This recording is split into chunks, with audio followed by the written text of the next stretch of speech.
Congratulations, Disney. You've done the impossible. You've officially made me stop caring about Star Wars. I'm done. I'm out. I have nothing left to give. You've shot the last bit of my goodwill behind the woodshed.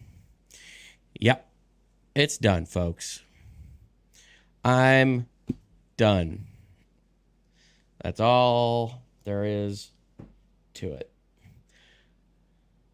Disney has pulled off the impossible. They've made me stop caring about one of the things that I grew up with and I actually loved as a child. So, episode 3 of The Acolyte premiered Tuesday night at this point. I'm going to say be Thursday morning whenever you guys are seeing this. I'm recording this Wednesday night. Anyway, fact of the matter is that it was terrible.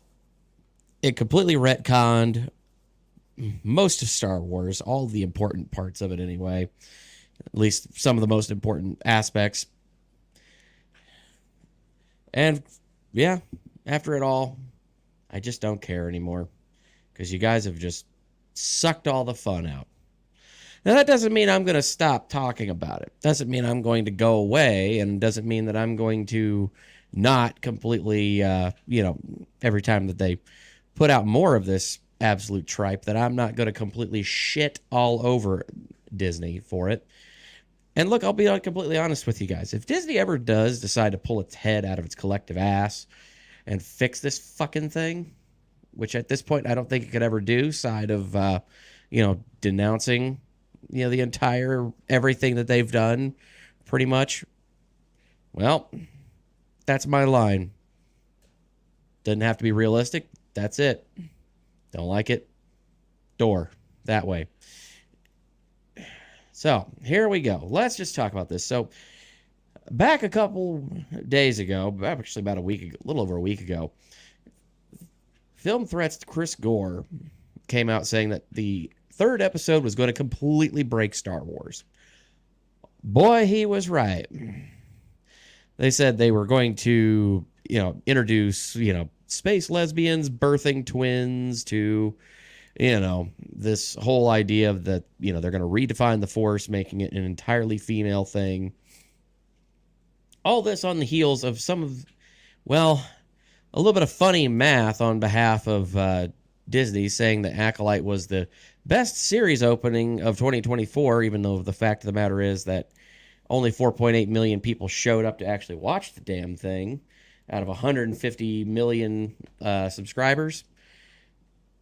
Yeah, not exactly good numbers there, bud. I'm just going to be completely honest with you.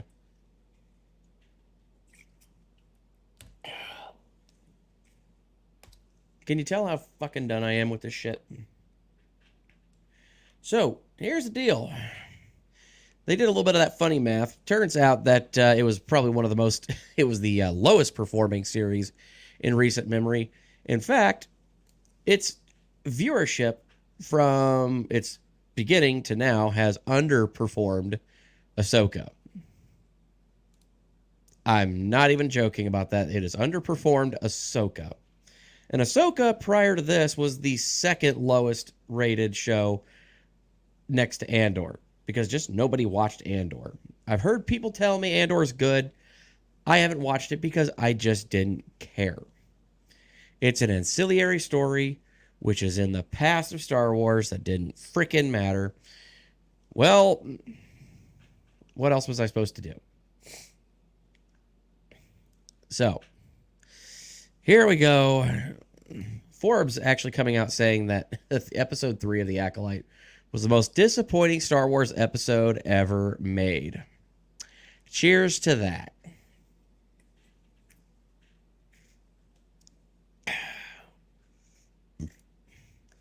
So yeah, here's where we're at on that. And so you might want to be looking at this and just kind of going, how bad could it be? Well, yeah, Even Forbes, Forbes, for Pete's sake, saying the third episode of Disney's The Acolyte is an embarrassment to the entire franchise. And actually quoting some of the dialogue from the two children, May and Osha, saying, here's one exchange between the two characters in the latest episode. May, the Jedi are bad. Osha, the Jedi are good. I'm not even kidding. I watched the episode. That happened. I wish I could show you clips of it, but, those get flagged all the time, and I kind of don't want to get yeeted.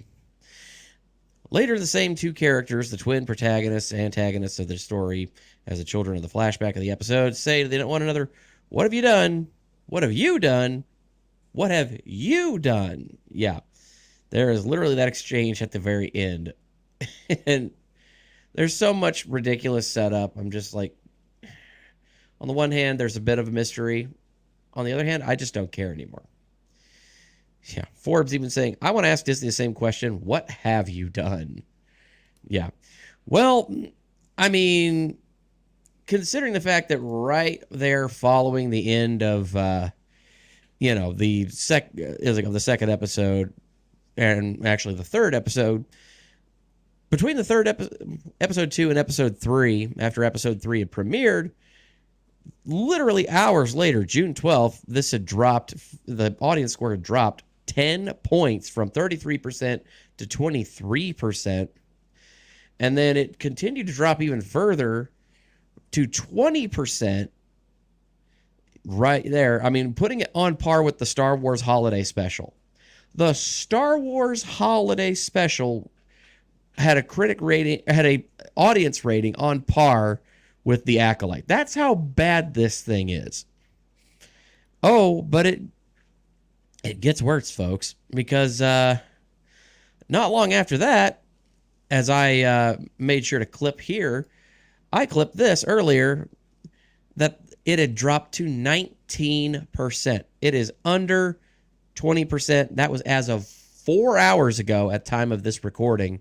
Right now, it is sitting at 18%. It has fallen even further in that time. And you know what? We're going to hit the refresh button right now and see what happens. Refresh. See what happens. I kind of want to see it drop even further. Nope, it's going to stay at 18%. That's fine. Whatever. I'm going to pretty much go out on a bet and say this is probably going to drop even lower between now and tomorrow morning when this video goes live. So have fun with that. So that is the case of it. And no amount of spin that they could try there. Even Star Wars, their official X channel, Twitter channel, whatever you want to call it, trying to bring out the Spice Creams thing, which were a little thing in the episode. Now, for those of you who don't know anything about Star Wars, there is this literal thing in the Star Wars canon. It's a drug, a literal drug. It's basically the kind of the equivalent of the Peruvian marching powder that, is called spice.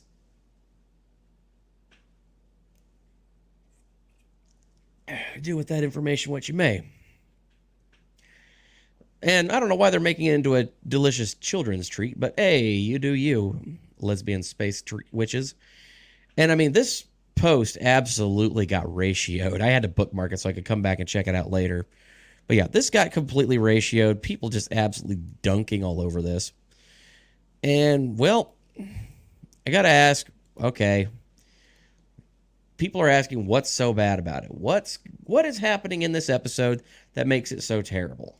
So, well, yeah, the Acolyte made a major retcon to Star Wars lore. The series is set 100 years before A New Hope, or really even, I think, 100 years before A Phantom Menace, and completely retcons a major point of the lore. So the Acolyte makes massive retcon to Star Wars lore, reveals lesbian space witches create life from the Force long before Darth Plagueis. Yeah, that's a thing. In sadly but uninspiringly delivering on the previous whispers, the third episode of The Acolyte has made an absolutely massive, ostensibly identity politics motivated change to one of its franchise's most pivotal pieces of original pre-Disney lore. Pre-Disney. I can't imagine why they changed it. In the current Star Wars canon, the power to create life via direct force manipulation is considered a near impossible feat, even for the most storied of its users. So much so, in fact, that prior to the Acolyte's third episode, there had only ever been one individual who had reportedly been able to pull this off, the infamous Sith Lord Darth Plagueis. Interestingly, in the no longer canon pre-House of Mouse Star Wars Legends era, it was established that not only had Plagueis actually been able to create life from the Force, but that he was directly responsible for the Immaculate Conception of Anakin Skywalker himself. Yep. That's a thing in the EU lore, but either way, there's only been, in the actual canon lore, even now, according to Disney, there's only been one Vergence in the Force, and that was Anakin Skywalker. Well, now they're just changing that willy-nilly because, they just have to do that to one-up George, apparently. Regardless of this fun bit of EU trivia, thanks to the Acolyte showrunner Leslie Headland, former personal assistant to Harvey Weinstein, Plagueis is no longer the Force user to manipulate the universal life energy to create life. Not the first, anyway. Instead, the honor now belongs to the newly introduced leader of an unknown band of Force-sensitive witches who, for some bizarre reason, are not the Night Sisters because, sure, Disney, why not? Mother Anastasia is as portrayed by actress Jodie Turner-Smith. Yes. Yeah, that one. As detailed in the show's third episode, decades before Plagueis even began his study of the Force, Anastasia used it to bring life to two embryos within her fellow witch, Mother Coral, Margarita Laviva, the pair of which would soon have to be birthed into the world as the series protagonists May and Osha. And yep, here's the actual quote of, she's kind of obviously a Zabrak, with the spiky head, kind of like Darth Maul, saying, I created them. Mother Anastasia saying, I created them. And yeah, if you don't believe that that's actually a real thing, well, I do have the tail of the tape right here. Because, I live tweeted this entire episode while I was watching it. So, yeah, literally saying, it's like, I carried them, I created them. I took the sound out for obvious reasons. So, Yeah, and then what happens to when the Jedi Order discover how you created them? Aha! The plot doth thicken. Yep. So moving on here. So there you have it. Lesbian Space Witch Covens being given credit for a lore-impactful act originally done by a powerful male character beloved by fans of the franchise's pre-Disney audience. The Force is female indeed. Thank you, Disney. You have completely screwed over the fans and the lore and everything yet again.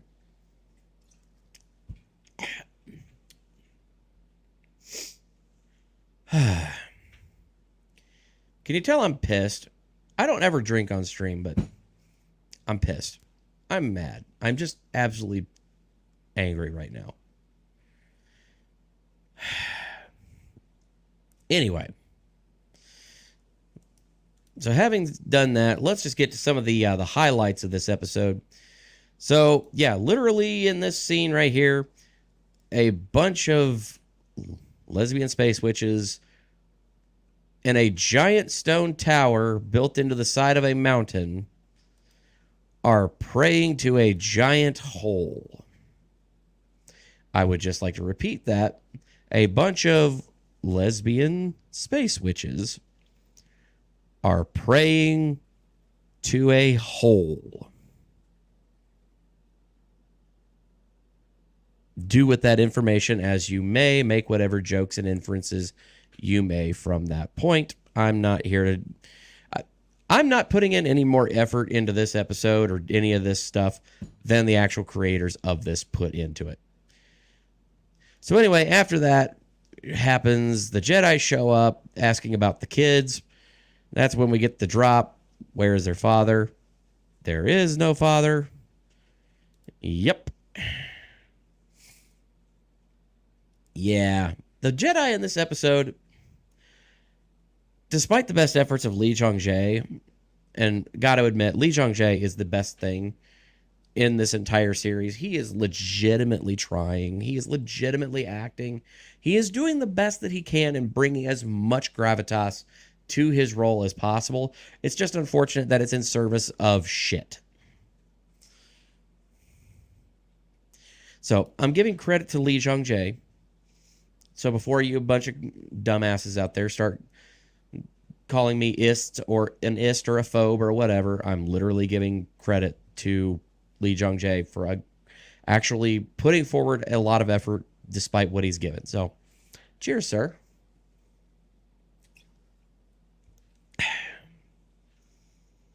Yeah.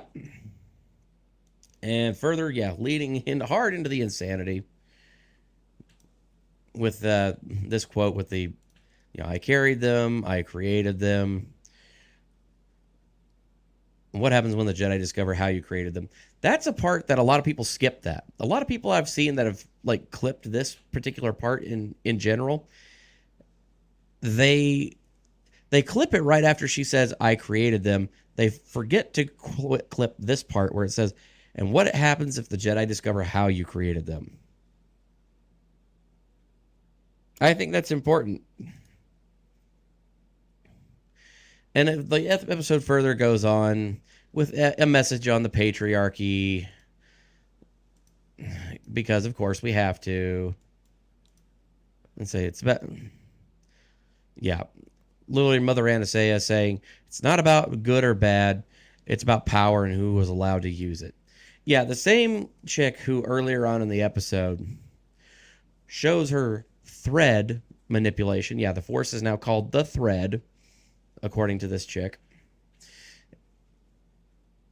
Saying, well, pull on, it's like, if you pull on it, then you can change, your destiny and change the whole world. Okay. And then if one person is strong, two people are stronger, power of one, power of two, power of many is what they end up saying repeatedly in this series. And, yeah.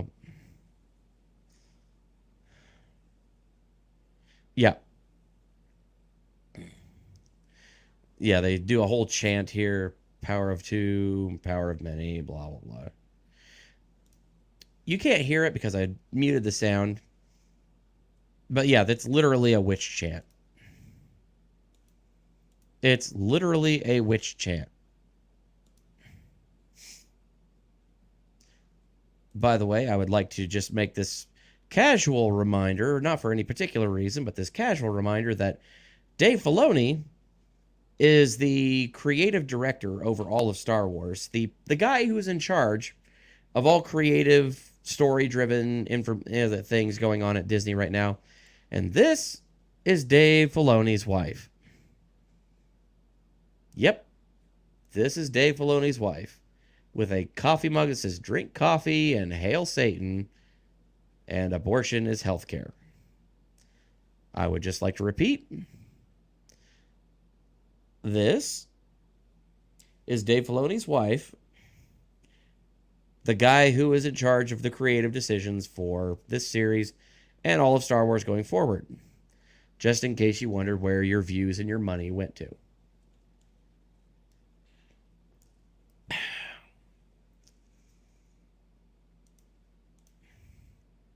So, anywho, yeah, there's a lot of contradictions and stuff. I recommend definitely going and checking out Chris Gore or somebody else that gives or even Critical Drinker when they give their full breakdown of the episode, give all of the information as it is. I'm here to cover the numbers, a lot of the information, and that's kind of just where my head's at. That's what I do. So, remember, aside from the chick with the Hail Satan coffee mug, And the fact that this was the brainchild of former personal assistant to Harvey Weinstein, Leslie Headland. Speculation that she may have gotten the job as the showrunner for this show to create this show to keep quiet about Harvey Weinstein, maybe, allegedly, possibly, nothing verified. It just kind of goes to show you that, that's just another day in the life of Disney Star Wars. And finally, we get to Inverse and the Backlash, because there is, if you have signed on to Twitter at all, you've seen X, whatever you want to call it. If you've signed at all into it lately, you've noticed that there's probably a lot of posts about Star Wars The Acolyte. And yes, I am sorry to those of you who follow me. I probably spammed the crap out of your inbox between yesterday and today with stuff about this series and about episode 3 in particularly. But I just figured it was needed. And I'm going to keep posting on stuff as much as I can, try and get you guys as much information as possible, at least as long as it's relevant info. But yeah, Inverse running this article saying the Acolyte isn't ruining Star Wars. You are. Throwing it back at the fans. And yeah, I'm not going to actually bother reading all this because I've already read it. And let me just say that it is the most unhinged, just angry, raging diatribe against anybody that has a slightly different opinion that didn't like The Acolyte or doesn't like The Acolyte episodes 3 especially. Pretty much it's just all there going about how much you're an absolute awful person, you're a bigot or an ist or a phobe or all that stuff. They literally wrote an article about that. All about a show that, despite what the critics are saying, the audience continues to say that it sucks. But hey, this is Disney we're talking about. Don't ask questions. Just consume product and then get excited for next product. Loyalty to Disney. Loyalty to the brand. Loyalty is salvation. Loyalty is life. Star Destroyers! I'm gonna come! Yeah. Me, on the other hand, I have a different opinion. And I'm probably going to clip this and make this its own separate video. Because now I'm going to get a chance to rant.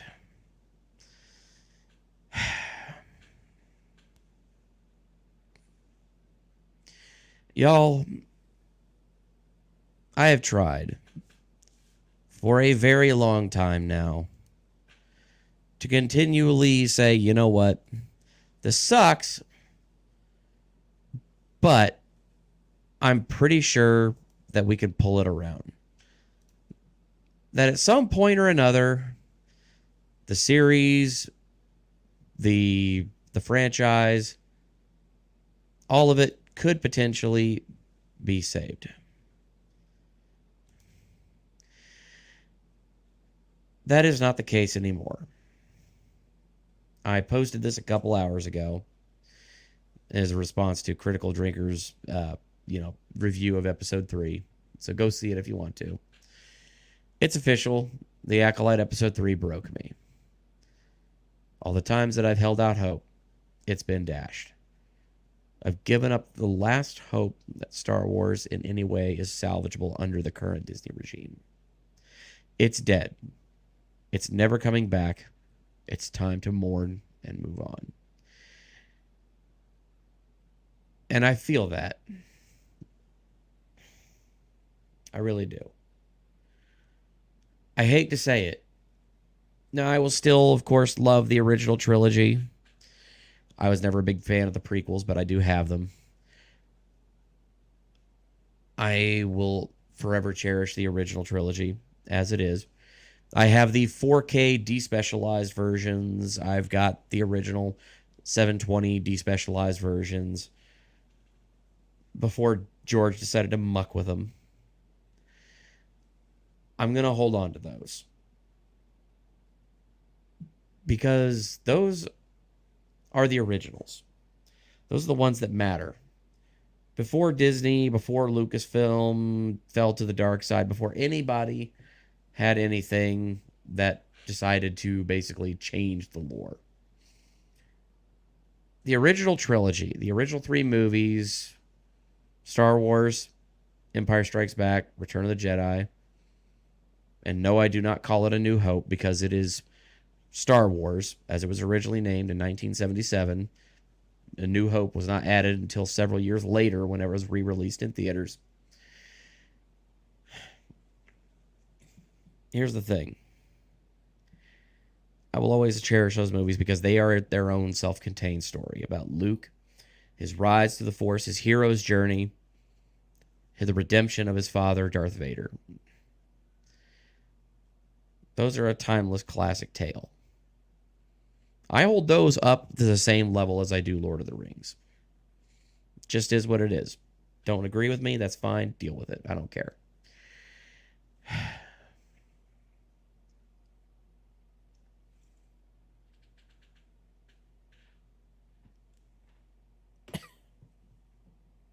Some good shit. Got 1 shot left. All right. With all that being said, here's the thing. Disney, as I said, you officially destroyed the last hope that I had that this series could ever be salvaged. Kathleen Kennedy, Dave Filoni, Leslie Headland, Bob Iger. Cheers to you. You did it. You managed it. You destroyed my hope in Star Wars. You destroyed any hope that there could ever be anything good to come out of this series, this franchise ever again. And all I can tell you, Disney and Lucasfilm and everybody else attached to it, is you're gonna get what you fucking deserve. I guarantee you that at some point that company is gonna go under. With all the failures and everything that's going on at Disney, guarantee you it's gonna fall. It's gonna fail at some point or another. You can only prop it up with ESG money from BlackRock and Vanguard for so long. And when you are resigned to the dustbin of history,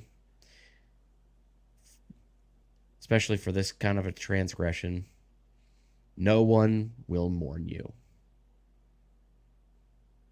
The culture might mourn you a little bit, but your IPs will be, of course, parted off, purchased and parted out by new people and investors and whatnot. But other than that, no one will mourn you. And ultimately, as somebody who is just done with this franchise, is done with all this bullshit, you get what you fucking deserve. And so, it is with a heavy heart that I say, Star Wars, you were taken from us far too young, far too soon. It was completely preventable. And while we, the fans, constantly try to tell Disney and Lucasfilm and all these other people through the line that have the ownership rights to this franchise, we try to tell them more times than we care to even mention how they could fix it, how they could make things better, how they could they could reunite the entire fan base, everybody that already loved it, and people that will eventually fall into it will love it as well. You ignored us. You treated us like dog shit. You fucked us over. And now, when your action figures for this series are rotting in the dustbin at Ollie's, all I can say is fuck you.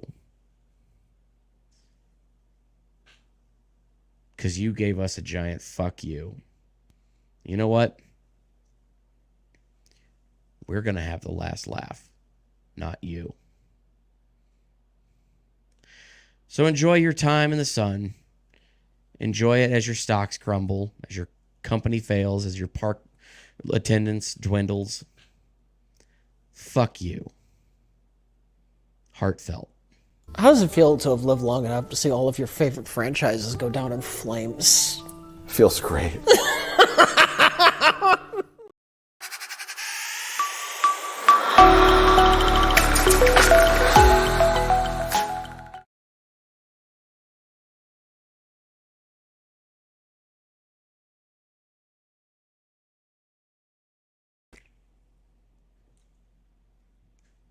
I had to finish that last shot.